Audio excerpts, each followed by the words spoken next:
Bismillahirrahmanirrahim. Alhamdulillahirabbil alamin. Wa bihi nasta'in ala umurid dunya waddin. Di panyariang saya telingo karena mik kita kurang kareh lantaran mik basambuang. Tapi mudah-mudahan bisa terengah. Terengah lagi kan? Kareh pada itu nak bisa lah.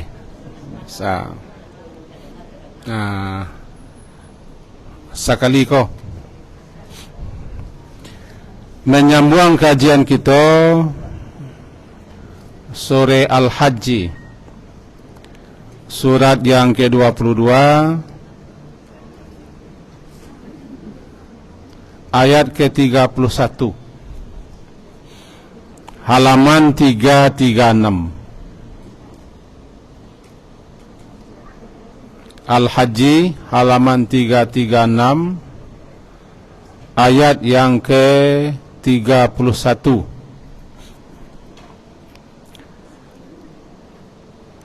Lah bersua. A'udzubillahi minasyaitonir rajim. Bismillahirrahmanirrahim. Hunafa'a lillah ghaira musyrikin bih wa man yusyrik billah fa ka'annama kharra minas sama' fatakhtafuhu tayru aw tahwi bihi rih fi makanin sahiq.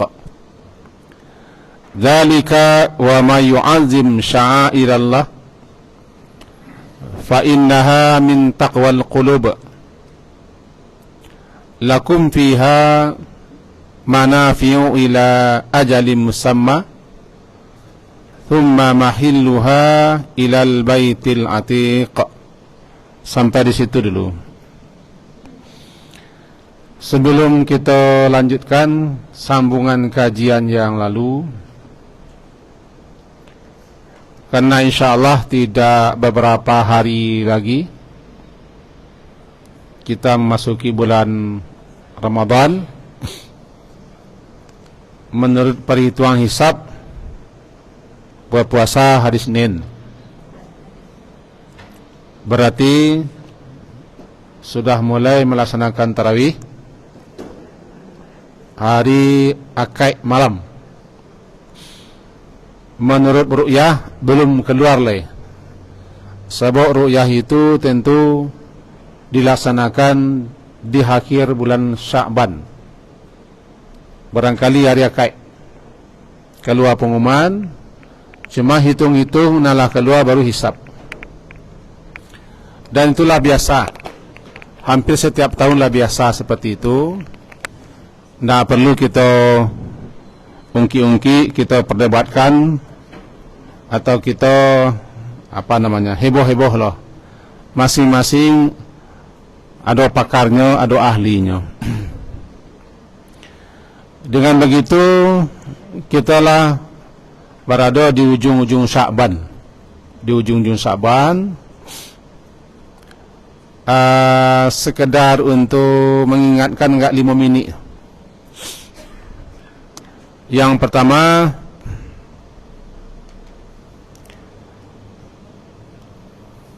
bisa jadi hitung-hitung bulan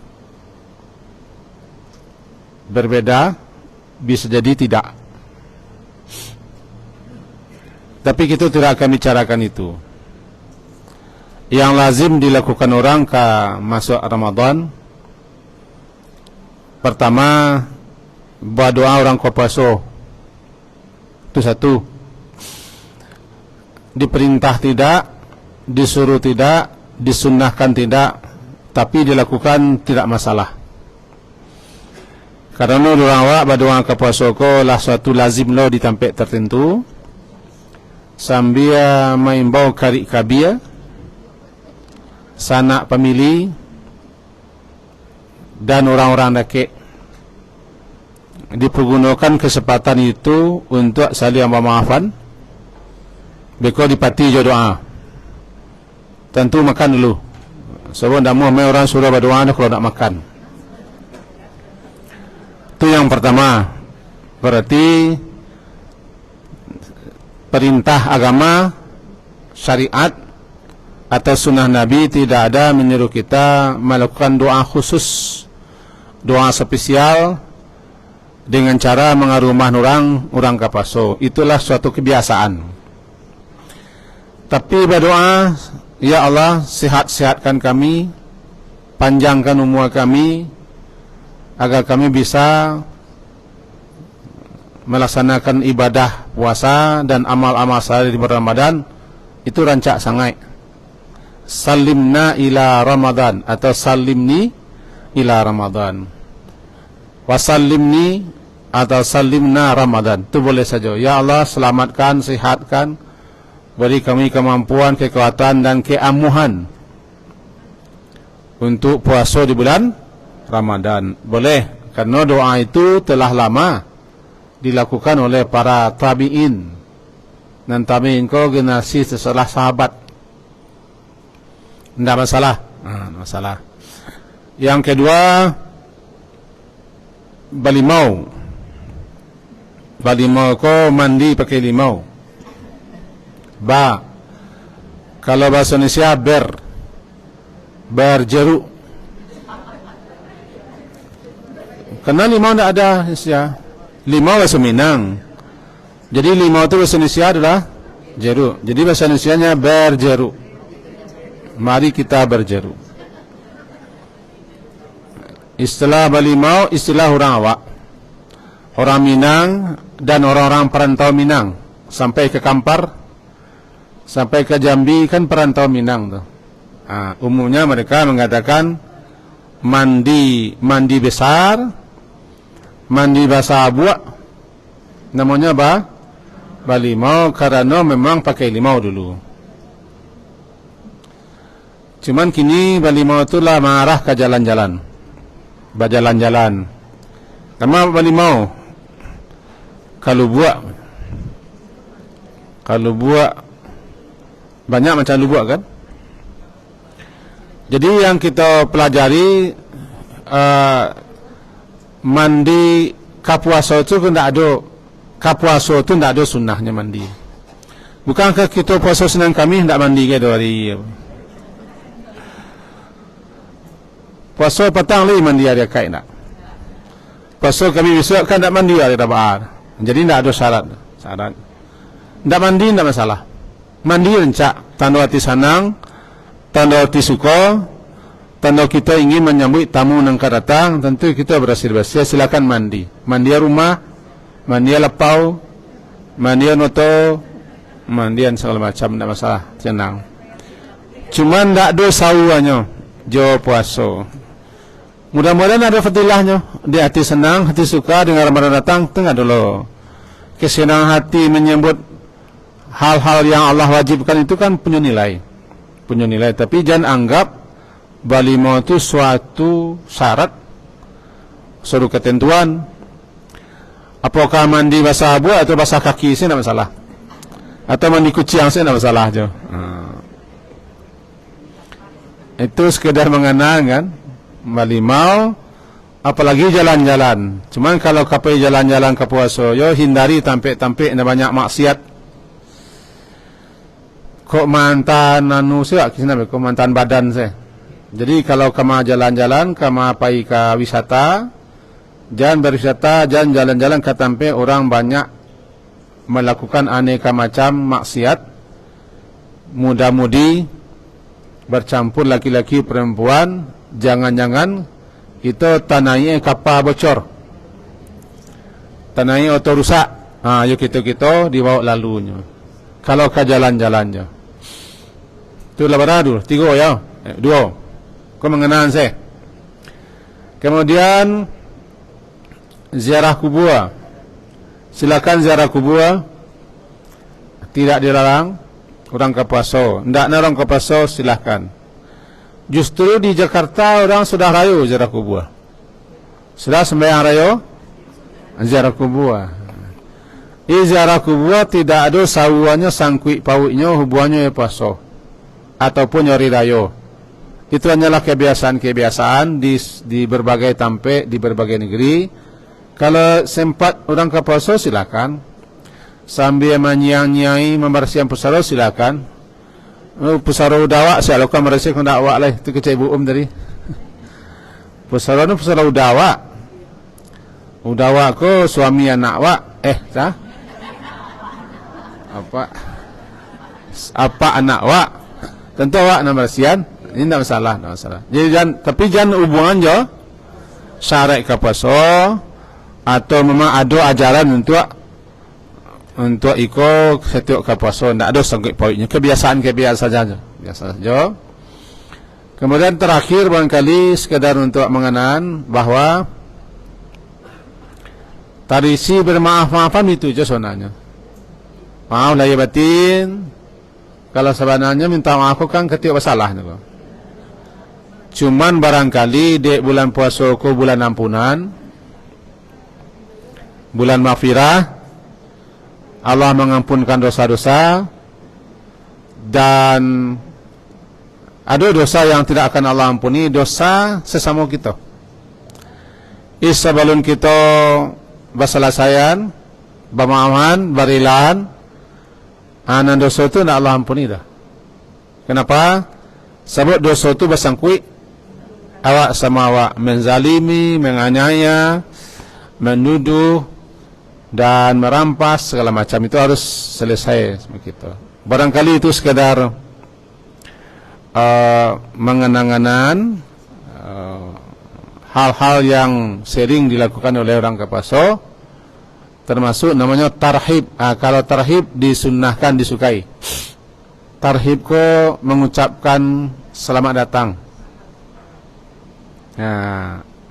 Menyambut kedatangan atau penyambutan, lalu diucapkan marhaban ya Ramadan. Tarhib, ta ra ha ya ba, tarhib.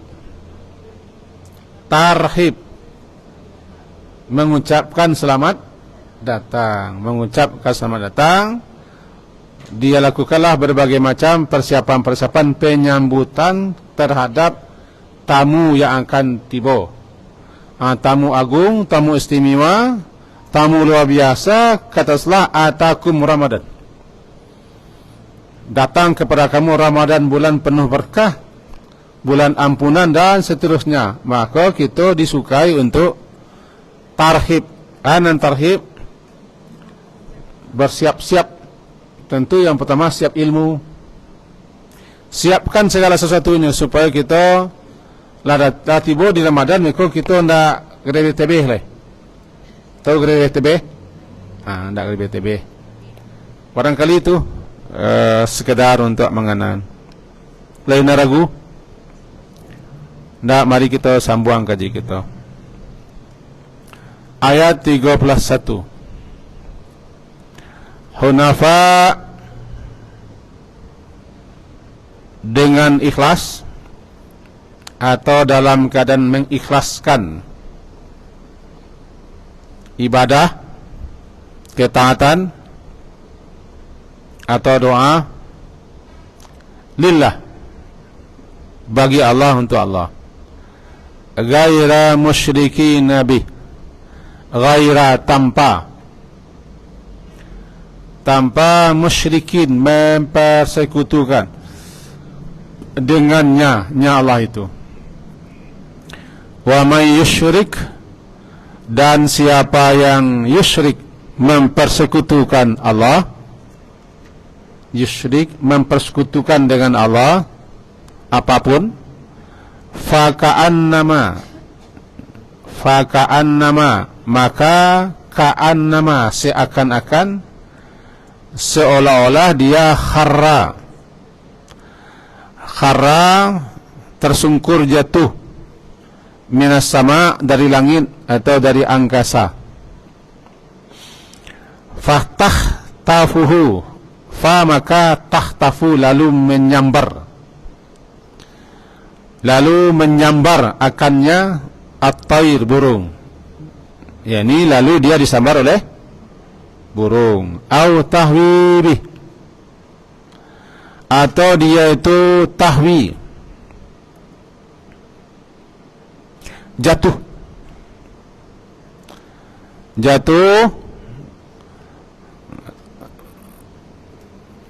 lalu diterbangkan oleh angin rih, fi makanin sahiq, pada tempat yang sangat jauh. Sahiq, sangat jauh. Kita selesaikan ayat dulu. Hubungannya ayat na lampau. Ayat na lampau kan bicara tentang ibadah haji khususnya, dan ibadah-ibadah yang lainnya. Karena dalam ibadah haji itu bukan hanya tawaf. Selama orang berhaji, orang salat, orang melaksanakan ibadah yang lain, laksanakanlah semua ibadah itu, termasuk ibadah haji yang menjadi salah satu rukun Islam, dan ibadah-ibadah yang lain hunafa, dalam keadaan ikhlas, asal katanya lurus, hanifam muslimah,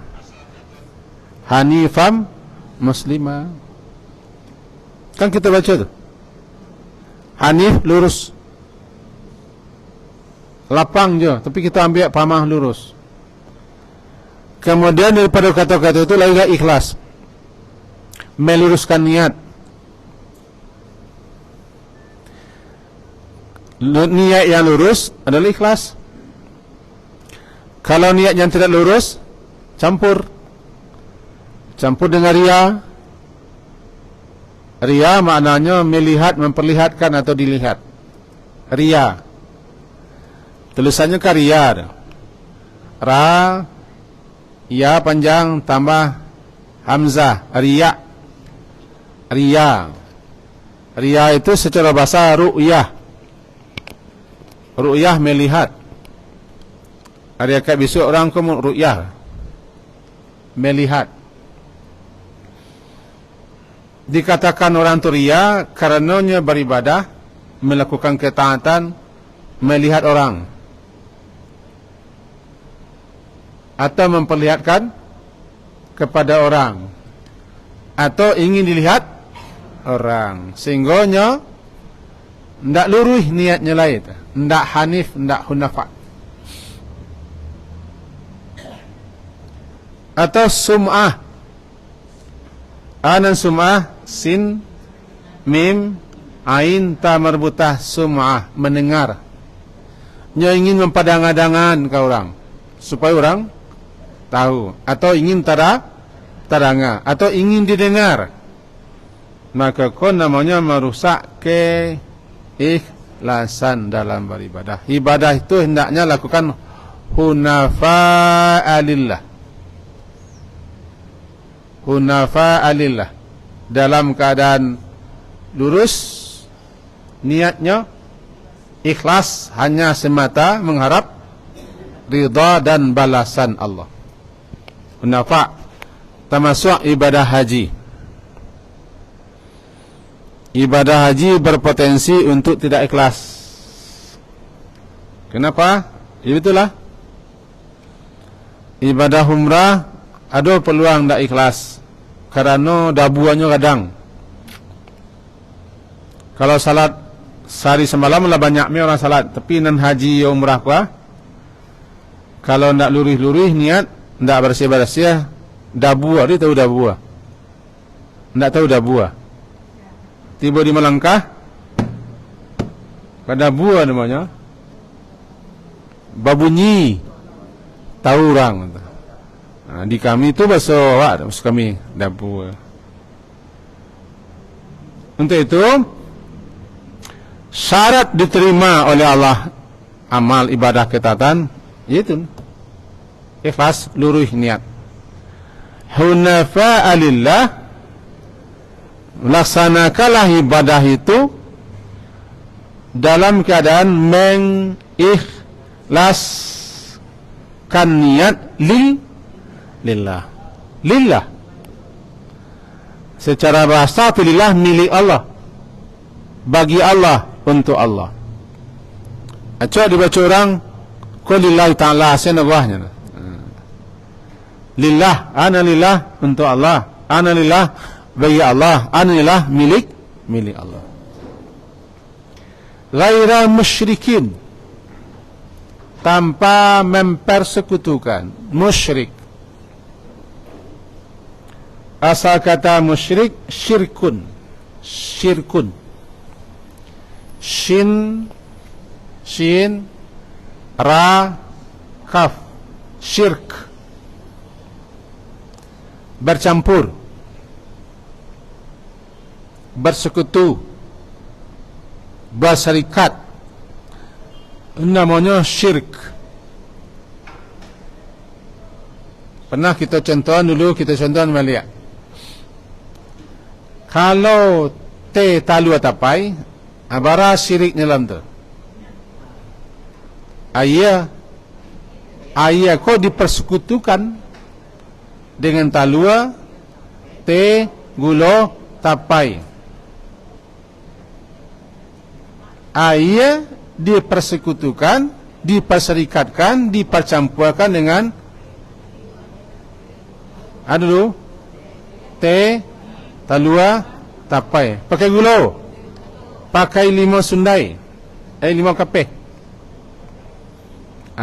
Bekoi tambah orang sini cerik, tatungkui, itulah tambah salah. Te, talua, tapai, tatungkui. Syirik, ana syirik bercampur.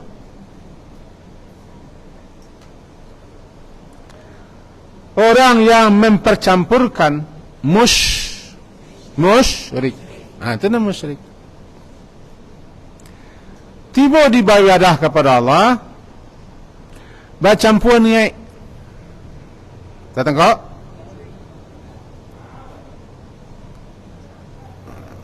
Tujuannya bercampur yang lain. Ada batu di beliak udang. Ada udang di beliak batu. Campur niat.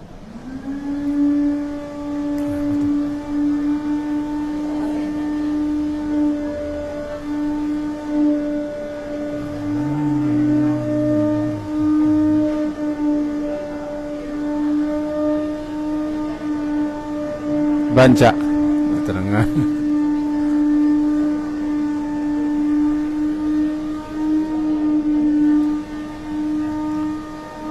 Tiga apa?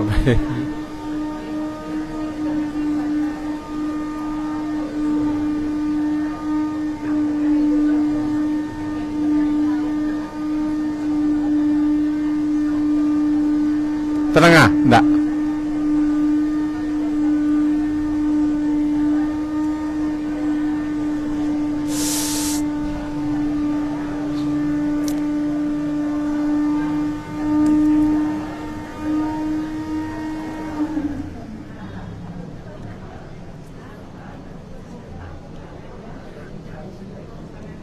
Agak 40 minit lainnya. 40 minit lain. Okey. Musyrik. Itu maka kita ambil asal katanya. Asal katanya kita ambil syirik. Syirik.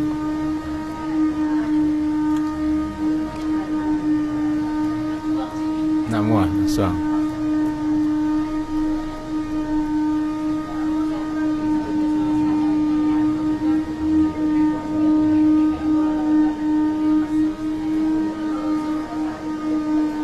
Kita suasih nama terangan namanya ndak di. Jadi balik kerja cakap orang-orang yang mempercampurkan ibadahnya, apa yang dipercampurkan? Niat, motivasi, tujuan dalam beribadah. Di sampingnya berniat kepada Allah, sekaligusnya mempacalian, mempadangakan supaya dapat konten, dapat nilai, dapat balasan dari orang lain. Namanya syirik dalam beribadah. Namanya di akhir surat Kahfi, wala yusyrik bi'ibadati rabbih ahada. Tidak dia mempersekutukan dalam beribadah kepada Allah dengan satu orang pun juga.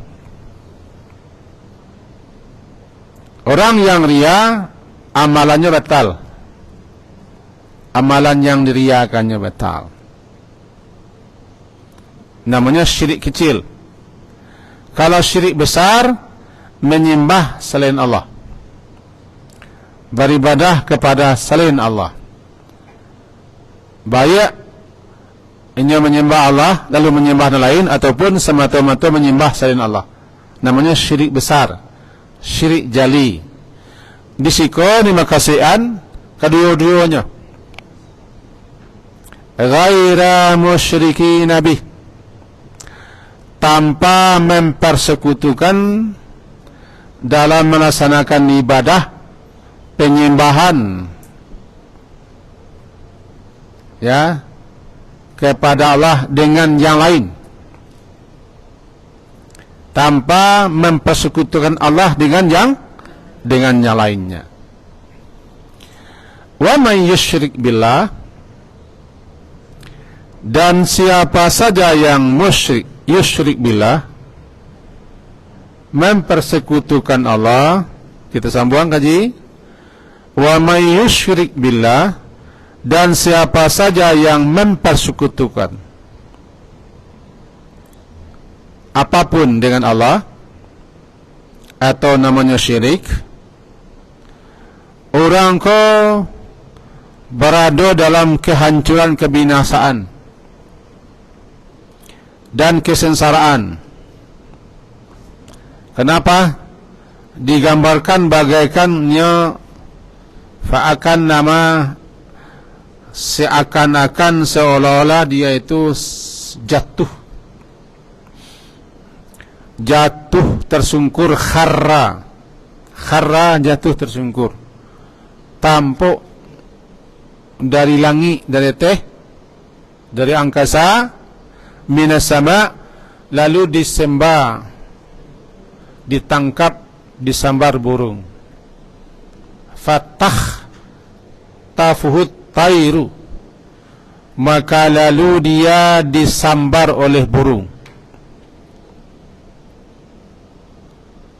Ada burung penyambar burung lain, maka apa yang disambaran dicengkram bisa cabiak, hancur binasu jongno mati.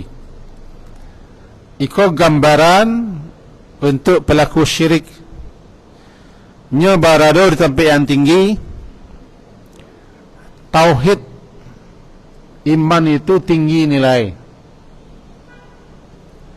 Tauhid itu kan tinggi nilainya, lalu nya jatuhkan dirinya ke bawah, ke lembah kesyirikat, dengan menyembah, berdoa, meminta kepada selain Allah. Digambarkannya seperti itu, bagaikan dia jatuh dari tempat yang tinggi, dia awang-awang disambar oleh burung. Kemudian tentu saja burung cukup mencabik-cabik, merobeknya, memakannya, binasanya. Ini ujung kesyirikan, pasti binasa. Atau tahwi bihi, diterbangkan dia, ditiup, diterbangkan oleh angin kencang, riyah, angin, tahwi, ditiup atau diterbangkan oleh angin yang sangat kencang, fi makanin sahiq, ke tempat yang sangat jauh. Makan, tempat, sahiq, jauh, tempat yang sangat jauh. Hilang, lenyap, hancur, binasa, entah kemana hilangnya. Tidak boleh, habis rangka. Ago supaya nampak tabayang jalih kita berakibat syirik. Sebab perbuatan syirik ko kadang-kadang deknya sifatnya abstrak. Baru nampak nanti bahayanya di akhirat. Di akhirat, di dunia biasa-biasa orang syirik kan ya. Cuma nak tergambar di kita keadaan orang syirik sama seperti itu. Dia akan menghadapi kehancuran, kebinasaan, atau hilang lenyap, tidak berbekas, diterbangkan angin sejauh-jauhnya, tidak ada lagi, tidak ada bekas, tidak ada harga, tidak ada nilainya, diterbangkan angin, habis dia, amalannya habis, nilainya habis, dan dia tidak berharga sama sekali si Allah, karena dia adalah seburuk-buruk makhluk. Yang melata di muka bumi adalah itu, nama syarrat dawab atau syarul bariyah. Syarul bariyah itu syirik. Dan syirik besar, karena syirik kecil dan syirik besar. Syirik besar menyembah selain Allah, beribadah kepada selain Allah, berdoa terang-terang kepada selain Allah, sujud-sujud kepada makhluk sama kepada Allah. Pagi tadi Imam masih melihat je, baru dikirim, ada orang bertelanjang lewat, anak balik-balik sujud menyembah-nyembah telanjang di India, rangkut-rangkut di bumi, di bawah, beliau lalu. Dalam Islam kan syirik. Kita hanya boleh menghinakan diri, merendahkan diri kepada zat yang maha tinggi, itu Allah. Maka pertama, orang yang syirik jelas dia tidak Islam lagi, kalaunya Islam. Yang kedua, hapus pupus semua amalan ibadahnya, pupus. Lalu jika dia mati dalam keadaan syirik, tidak taubat, tidak diampuni dosa, kekal di neraka, tidak akan masuk surga 5. Itu bahaya syirik. Siapapun yang syirik besar, satu, keluar daripada Islam, karena bata, bata, syahadatnya lah bata. Syahadat kan menyatakan persaksian bahwa tiada yang berhak disembah selain Allah. Ternyata dia menyembah selain Allah, betal pengakuannya, keluar Islam. Hapus semua amal, mati dia dalam keadaan syirik, tidak taubat, tidak akan diampuni, masuk neraka, tidak layak masuk surga. Kalau syirik kecil, menghapuskan amalan yang dilakukan. Tidak semua amal. Apa amalan, apa ibadah, apa ketaatan, apa kebaikan yang kita lakukan lalu kita riakan. Kan syirik kecil, menghapus nilai amal. Amalan lain tidak, amalan yang diriakan saja. Lah, itu namanya syirik, musyriki. Dzalika wa may yu'azzim sya'airallah, zalika, demikian itulah perintah Allah. Masih terkenal baca wajjahtu wajhiya lilladzi fataras samawati wal ard alai hanifan muslimau wa ma ana minal musyrikin. Tuh, inna salati wa nusuki wa mahyaya wa mamati lillahi rabbil alamin la syarika lahu wa bidzalika umirtu. Zalika kalau dalam wajah tu, wa bidzalika umirtu, dan dengan itulah aku diperintah, untuk itulah aku diperintah, karena itulah aku diperintah. Siko bata mula zalika, itulah dianya perintah Allah. Perintah Allah, murnikan ibadah, ketaatan kepada Allah, ikhlaskan, luruskan niat beribadah hanya kepada Allah. Zalika, itulah dianya perintah Allah. Kalau dalam wajah tu, zalika umirtu, demikian itulah aku diperintah. Ini mana zalika adalah itulah perintah Allah. Perintah Allah, hunafa'a lillahi ghaira musyrikina bih. Hendaklah beribadah kepada Allah itu dilakukan dengan ikhlas, niat yang benar, niat yang lurus, tidak musyrik atau tidak mensekutukan Allah. Zalika, itulah dianya diperintahkan. Dan wa may yu'azzim sya'airallah, dan siapa saja yang mengagungkan, yu'azzim, membesarkan, mengagungkan syiar-syiar Allah. Syiar jamaknya sya'air.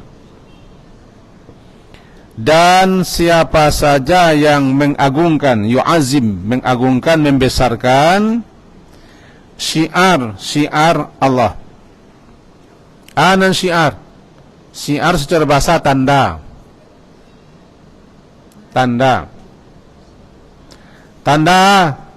Siko tanda-tanda dalam pelaksanaan ibadah. Tiba di haji, antara lain syiar-syiar haji itu menyembelih hewan korban, hewan hadiu. Itu termasuk syiar. Jadi tempat-tempat di mana kita melaksanakan ibadah haji dan ibadah-ibadah lainnya namanya syiar. Siapa saja yang mengagungkan syiar-syiar Allah, syiar-syiar Allah. Apa syiar-syiar Allah? Apa saja yang kita lakukan dan diperintahkan kita untuk kita lakukan dalam beribadah. Tawafkah, sa'ikah, wukufkah, hadiyu menyembelih damkah, itu namanya syiar-syiar. Kalau kini kita lah syiar je namanya. Di mana kita syiar? Di masjid. Maka di masjid mempelajari ayat-ayat Allah, mengagungkan ayat-ayat Allah. Rumah-rumah sampai kita melaksanakan ibadah. Siapa saja yang mengagungkan, membesarkan syiar-syiar agama Allah, termasuk apapun dia, perintah-perintah agama. Kalau siko arahnya ke haji dulu, amalan-amalan haji. Kita kanan si anak haji sebentar di. Oh haji, berkenan sebentar di. Anan syiar-syiar Allah dalam ibadah haji, sajak mulai daripada ihram di miqat. Itu amalan haji itu. Lalu pergi ke Mina, itu amalan haji. Dari Mina ke Arafah, itu amalan haji wukuf. Dari Arafah terus ke Muzdalifah malam sinan, itu amalan haji. Dari Muzdalifah pagi-pagi pergi ke Mina untuk melempar Aqabah, amalan haji. Setelah itu mencukur tahlul awal, itu amalan haji. Lalu menyembelih dam, unta atau kambing, itu namanya amalan haji. Lulus hari kedua, ketiga, keempat, terus melempar. Lalu pergi ke Makkah untuk tawaf, sa'i, kemudian tahallul sani. Semua amalan haji itu mensyiar. Siapa yang mengagungkan syiar amalan-amalan haji, termasuk amalan-amalan ibadah na lain pun, orang ko kalau nyo agungkan, nyo besarkan, nyo muliakan, nyo laksanakan sebagaimana yang diperintahkan, sebagaimana yang telah disunnahkan, yang telah diajarkan, dilaksanakannya sebaik-baiknya, nyo termasuk mengagungkan syiar Allah. Siapa yang tidak melaksanakannya dengan niat ikhlas, menyimpang, bisa menukuk, bisa mengurangi, bisa memalingkan, menyimpangkan, bisa merubah, bisa mengganti, bisa menukar. Iko sabananya orangku tidak mengagungkan syiar Allah. Syiar Allah. Kok payah naji bawa ke ibadah sehari-hari. Ibadah sehari-hari dan lazim kita lakukan. Orang yang tidak mengerjakan ibadah itu sesuai dengan tuntunannya, petunjuknya, aturannya, orang kau tidak mengagungkan namanya. Dia tidak laksanakan sesuai dengan aturannya, petunjuk, dia melecehkan. Di karang-karangnya, di buik-buiknya, diadu-adukannya ibadah tertentu, cara pelaksanaan ibadah, ketika itu dia melecehkan, nalah diaturkan, menggadangkan, dan dibuik-buik, dan dibikin-bikinnya. Kalau bayu bid'ah itu bisa tertengok tak? Dibikinnya ibadah-ibadah tertentu, meninggalkan ibadah nalah ada. Bisa menambah, mengurangi, mengganti, merubah, mencampakkan. Badah. Setidak-tidaknya nyalah menyepelekan apa yang diajarkan. Orang yang menyepelekan kan tidak membesarkan dia. Contoh kecil, kok bahas tanggapan nantilah. Salawat yang diajar Nabi, Allahumma salli ala Muhammad, sampai innaka hamidun majid. Jangan sampai gadang lo, merasa hebat lo salawat na lain daripada itu. Tertengok tak? Sebab kalau kita lebih hebat lo, susunan salawat yang dibikin oleh tukang bikin, berarti kita lah melecehkan, merendahkan, ya kan? Nandawa ajaran tak dipakai, no? Because dipakai na lain, melecehkan. Contoh kecil, bukan tak boleh. Lebih viral lo, lebih populer lo, lebih terkenal lo, yang dibikin-bikin, yang dibuat daripada nan asli. Ketika itu tidak mengagungkan, syiar Allah. Amantulah haji. Bisa tertengok, Bu? Siapa saja yang tidak melaksanakan aturan agama, syariat, sunnah Rasul sebagaimana mestinya, ketika itu tidak mengagungkan. Dia lebih membesarkan, mengagungkan buatannya, caranya, aturannya, ketika itu, tanpa menyebut lain contoh.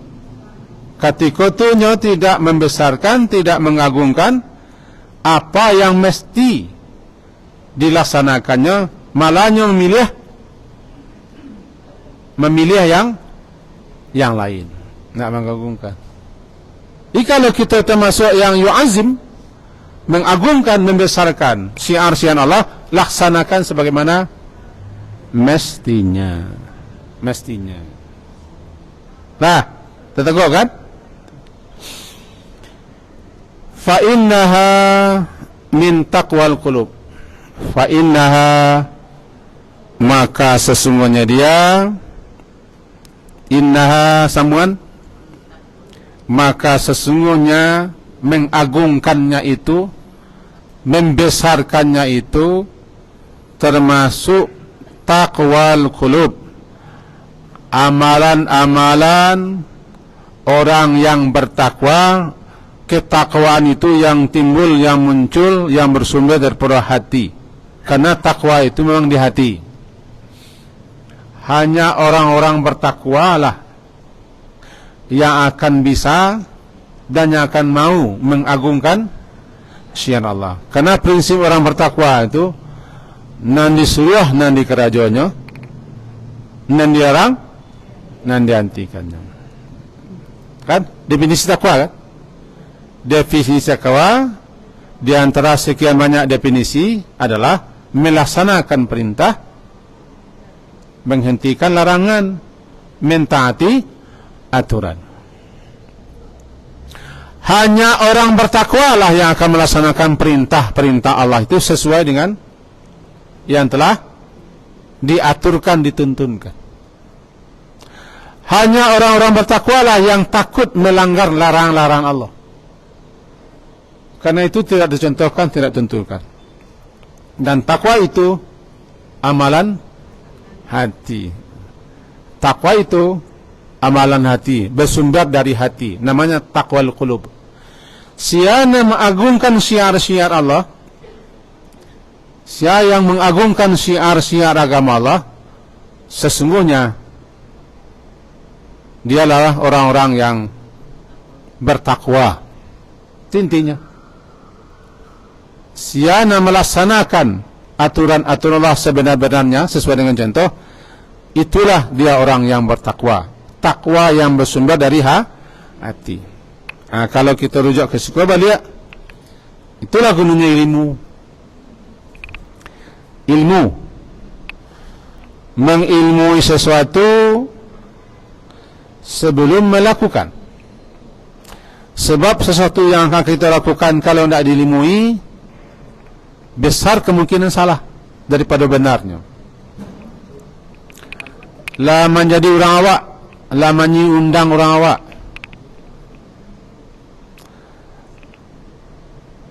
Minyak abi sambat dalam bang komentut. Bang komentut. Minyak abi sambat dalam mak.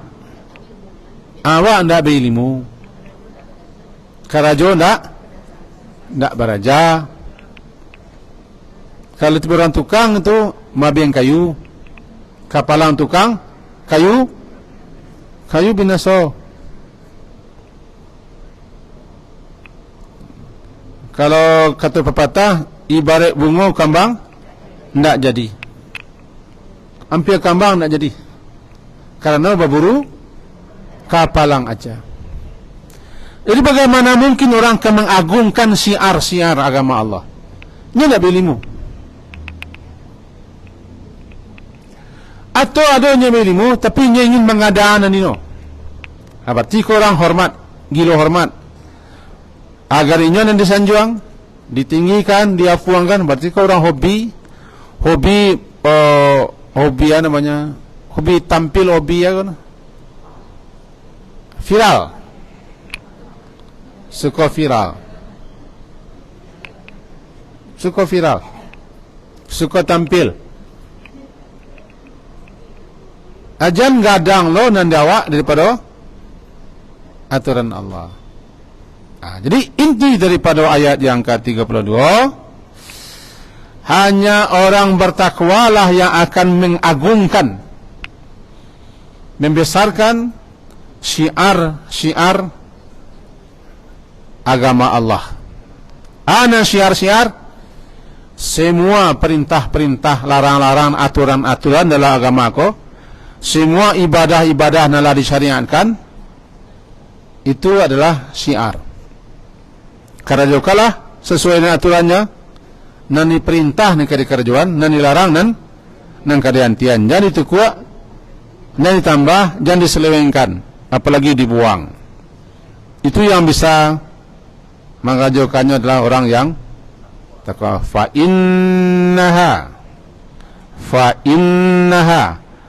maka sesungguhnya nya mengagungkan, nya membesarkan syiar Allah itu bersumber daripada ketakwaan hati.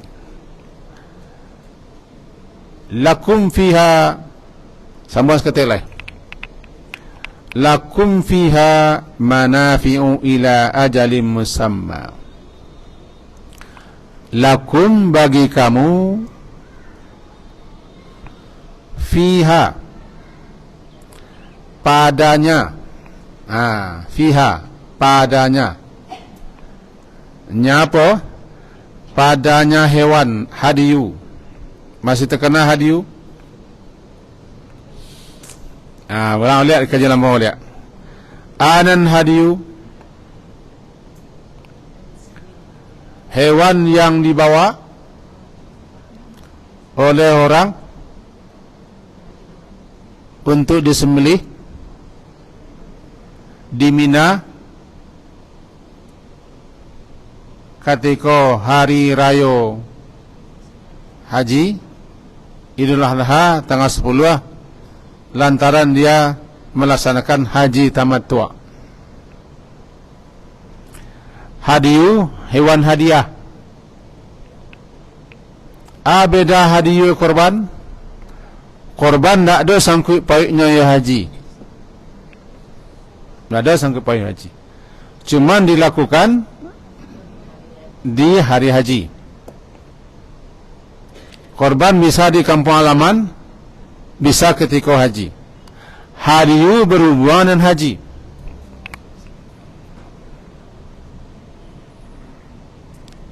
Siapa yang melaksanakan haji tamattu', melaksanakan umrah baru haji, maka dia harus membawa hewan hadiyu. Hadiyu untuk dihadiahkan, hadiyu hadiah untuk dihadiahkan kepada orang-orang sekitar Makkah yang miskin-miskin disembelih. Unta atau kambing. Nabi itu dilakukan Nabi dulu. Setelah melempar jumrah Aqabah, masih terkenal Ibu Haji, melempar jumrah Aqabah di tanggal 10 Zulhijjah di Mina. Setelah kita bermalam di Muzdalifah, pergi ke Mina, tanggal 10 Zulhijjah di hari raya haji melempar jumrah Aqabah. Setelah melempar jumrah Aqabah, kami laki-laki memotong rambut, perempuan memotong ujung rambut, lalu menyembelih hewan. Hewan yang disembelih itu unta atau kambing, namanya hadiyu. Hadiyu.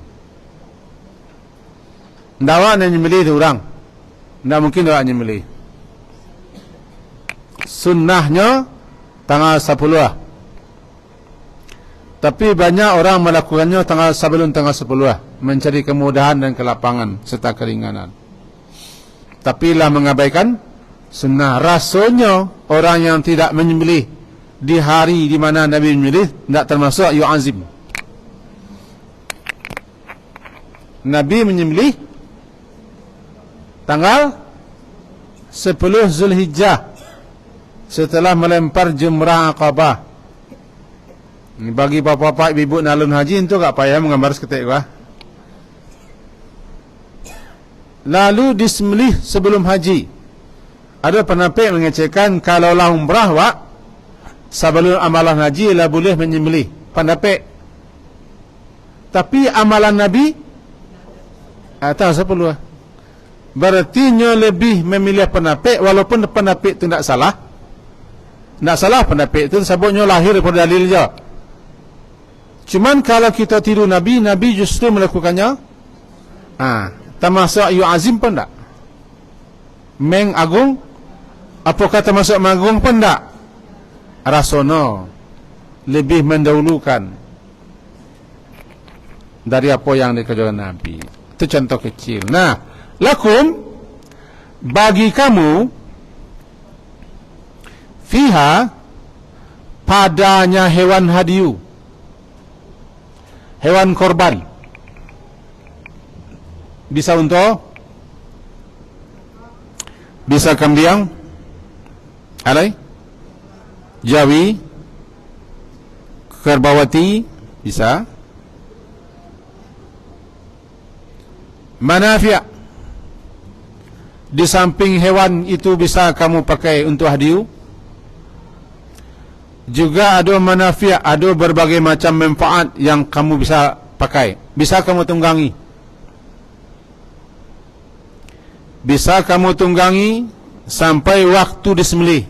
Itu menyatakan hewan-hewan itu boleh dilecak. Kalau unta boleh dilecak unta.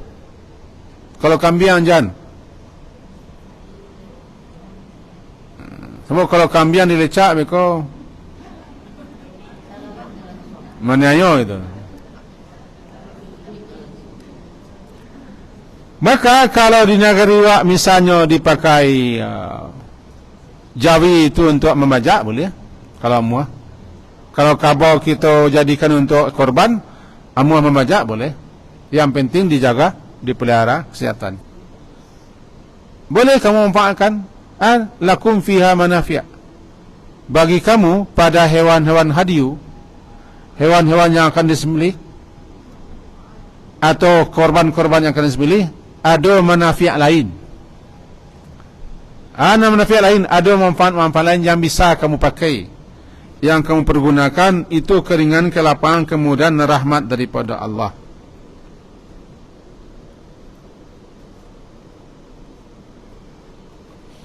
Termasuk susunya boleh. Kalau melimpah-limpah susunya, hewan itu beranak, boleh diminum. Ila ajalim musamma, sampai kepada ajal batas waktu yang telah ditentukan. Sampai bila? Sampai disembelih. Tiba orang haji sampai setelah melempar jumrah Aqabah. Bukanan bagi yang tak haji, melempar tu sampai hari. Hari pertama tanggal 10 hari haji. Hari kedua, ketiga sampai hari-hari tasyrik. Selama sampai hari itu melempar jumrah. Di hari raya haji, di pagi hari melempar jumrah Aqabah.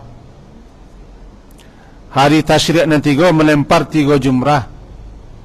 Jumrah sugra, ula, wusta dan kubra atau Aqabah 3. Siana melaksanakan haji di Mina sampai hari habis, namanya nafar thani. Sianan hanya sampai 3 hari di Mina, nafar awal. Nafar awal. Nah, menjelang hewan disembelih, silakan manfaatkan hewan itu. Ila ajalim, itunya, sampai kepada ajal batas waktu yang telah ditentukan, silakan manfaatkan. Kemudian thumma mahilluha, kemudian mahilluha, tampak penyembelihannya ilal baitil atiq, adalah di sekitar Baitul Atiq, sekitar Ka'bah, sekitar Masjidil Haram, wilayahnya. Termasuk Mina. Jarak Mina ke Ka'bah 7 kilo. 7 kilo. Ini maksud dengan mahilluha. Dan kecekan mahilluha sikutlah tampak di mana disembelih hewan itu selagi di tanah haram. Nah, tidak mungkin kita tunjukkan sikut tanah haram. Kalau ibu-ibu ke Makkah, papa ke Makkah, ada situ pancang-pancang tanah haram. Tanah haram. Sehingga orang bilang haram, haram, haram, haram. Kalau haram-haram itu kemana? Ke tanah haram. Di situ dikabarkan summa mahilluha, kemudian tempat penyembelihannya hewan korban, hewan hadiyu itu adalah di Baitul Atiq. Atiq tua, sangat tua. Atiq dikecilkan Ka'bah itu dengan Baitul Atiq, itulah rumah yang paling tua. Awal rumah ibadah yang mula-mula didirikan Kaabah lallati bi Makkah, yang ada di Makkah. Jauh sebelum Nabi Muhammad lahir, Kaabah lah ada je. Bahkan sebelum Nabi Ibrahim lah ada je Kaabah. Sajak Nabi Adam lah ada je Kaabah. Cuman di masa Nabi Nuh terjadi banjir bandang yang menelan bukit dan gunung, maka Kaabah hilang, tertimbun. Setiba di zaman Nabi Ibrahim, diperintah beliau untuk meninggikan pondasi yang tertimbun. Wa idh yarfa'u Ibrahimul qawaid wa Ismail. Nabi Ibrahim meninggikan pondasi. Kemudian dia lah tinggi je, bacari batu tampik tagak tu bernama makam. Itu nama makam Ibrahim. Kalau makam dewa pusaro. Makam tampik tagak. Tampik tagak. Dulu makam Ibrahim itu menempel ke Kaabah. Dan salat di belakang makam berarti salat di belakang tampik tagak Ibrahim, karena mengganggu lalu lintas orang tawaf. Dia orang banyak salat di situ. Oleh Raja Arab Saudi dipindahkan, dijarakkan dari Pulau Kaabah. Itu muka jaraknya kira-kira jarak 8-9 meter dari Kaabah. Dulu lakik ke Kaabah, ini tampik tagak. Cuman dia orang salat banyak situ, tentu orang tawaf tagak dua. Dia ambil inisiatif di jarakan sinan sehingga orang bisa tawaf. Itu makanya jarak makam tu. Tidak menyambung Nabi Ibrahim ke sini. Alah, itu sejarah. Janji sampai jam sekian nyurangnya, harilah lewat. Semoga situasi kau adalah manfaatnya, berkahnya untuk kita semua.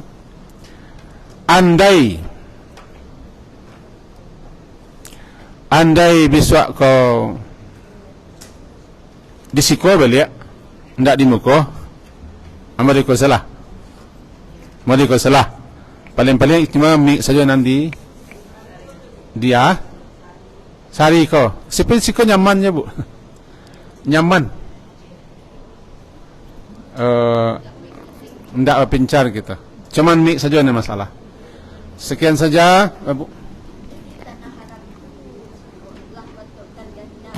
Iya.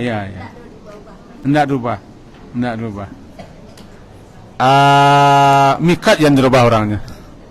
Dirubah orang ke Jeddah. Dirubah. Kan itulah nama seorang. Tapi yu azim juga.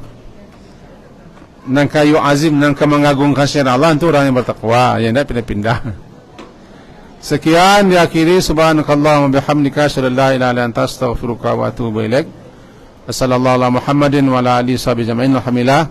Assalamualaikum warahmatullahi wabarakatuh.